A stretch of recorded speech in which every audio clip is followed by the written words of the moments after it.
really is. Is that what you're saying? We have not really concentrated in terms of providing services to those areas. Yeah. Because it is an access issue. How do we access these services? If they are too far away, or if the doctors are gone after 5 o'clock, when the people who need the help, where are they going to go?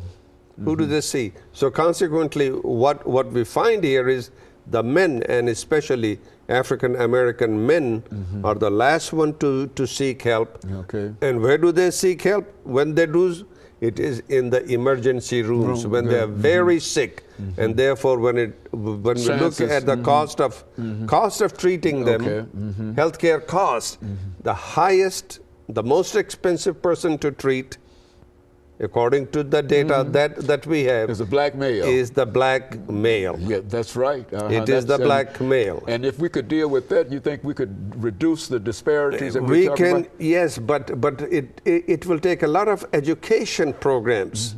We got to tell them where to go, who to see. We need to bring them into the healthcare system early on. The women get into the healthcare system early on. They talk to their physicians very easily, but it is the men who are the last one to go. And these are the ones with the high cancer, cardiovascular disease, and stroke issues, and etc. Yeah, they're all, yes.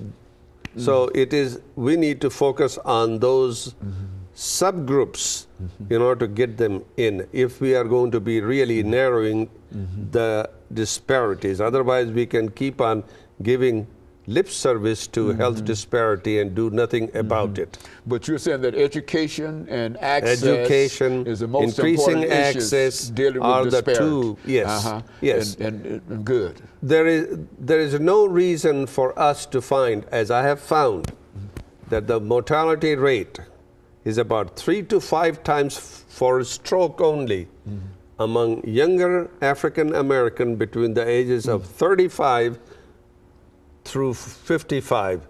This is the period when everybody is busy with their lives. Their children are growing. If you have a stroke in the middle of, in the middle of your productive period of one's life, how are you going to take care of the family? But if you don't know what your blood pressure is, that's an educational part. We need to cuff you up, find out what your blood pressure is, put you on medication, control that, because that is the culprit for many of these disorders that we are looking at, or many of those mortality rates that we are counting at. Cardiovascular disease, stroke. Yes. Now, you mentioned over the last couple of minutes that we have here, Doctor, you mentioned the prevalence of depression. Say something in reference to that, what your research has revealed. They're about 14%, depending upon how you measure it. It's about 14% of the population which is depressed at any given time. Okay? Now, I will grant you that this is, I'm not talking about a major depression, but this is the depression which is impacting enough that one is not able to go to work and be productive in their lives. We're trying to handle that through counseling, through medication, all of that through, again, education.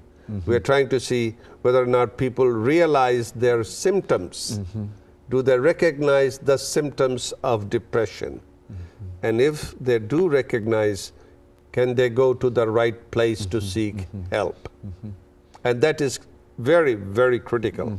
Because once one of the outcomes of depressive symptoms is people withdraw from the society, from the social context. They don't want to go to see anybody. They don't want to talk to anybody. You know, they're always withdrawn completely. That's one of the problems. So we got to handle that, especially when we are looking at younger people on our campuses.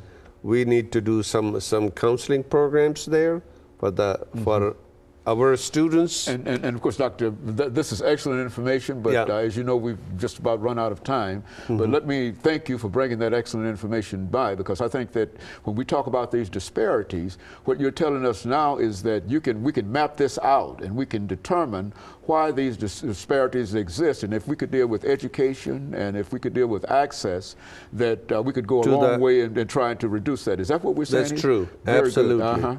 And I think that that's a good piece of education for us. And let me thank you for bringing that information.